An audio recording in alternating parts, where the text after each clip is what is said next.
घंटालाल recording studio Guraru गया।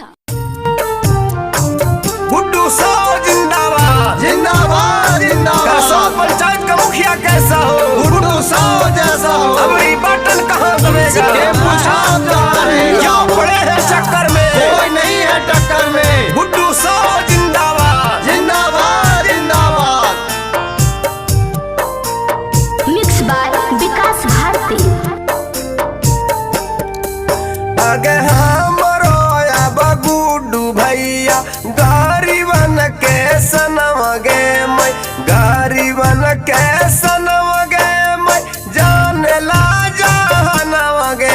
आगे कार सपन चैतवा में सगरो या बरी नम गे मैं, कार सपन चैतवा में सगरो न कर नम गे। आगे जीत थी ना गुड्डू भैया मुखिया बनथिन जरूर गे। गुड्डू साहब जिंदाबाद जिंदाबाद जिंदाबाद। पंचायत का मुखिया कैसा हो? गुड्डू साहब जैसा हो। हमारी बटन कहाँ दबेगा? टेम्पू छाप रहेगा। क्या पड़े हैं चक्कर में? कोई नहीं है टक्कर में। गुड्डू साहब जिंदाबाद जिंदाबाद जिंदाबाद। पंचायत का मुखिया कैसा हो? गुड्डू साहब जैसा हो। हमारी बटन कहाँ दबेगा? टेम्पू छाप रहेगा। कोई के तनो कही लेकिन झांसा में न जाई है। टेम्पू छाप चुनवा चिन्ह पर बटन दबाई है। गुड्डू साहब जिंदाबाद जिंदाबाद जिंदाबाद। कोई के तनो कही लेकिन झांसा में न जाई है।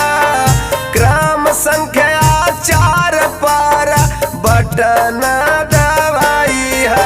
आगे जहाँ बुलावे गरीब गुरु अवन तुरंत जालन जरूर गे मैं। जीत थी ना गुड्डू भैया मुखिया बनथिन जरूर गे। आगे क्षेत्र संख्या 19 से मुखिया बनथिन जरूर गे मैं। कर सपन चैतवा से मुखिया बनथिन जरूर गे। गुड्डू साहब जिंदाबाद जिंदाबाद जिंदाबाद। पंचायत का मुखिया कैसा हो? गुड्डू साहब जैसा हो। हमारी बटन कहाँ दबेगा? टेम्पू छाप रहेगा। क्या पड़े हैं चक्कर में? कोई नहीं है टक्कर में। गुड्डू साहब जिंदाबाद जिंदाबाद जिंदाबाद। पंचायत का मुखिया कैसा हो? गुड्डू साहब जैसा हो। हमारी बटन कहाँ दबेगा? टेम्पू छाप रहेगा। जो नहीं किया सोई करके दिखाएंगे। गली गली रोड नली स्कूल बनवाएंगे। जो नहीं किया सोई करके दिखाएंगे।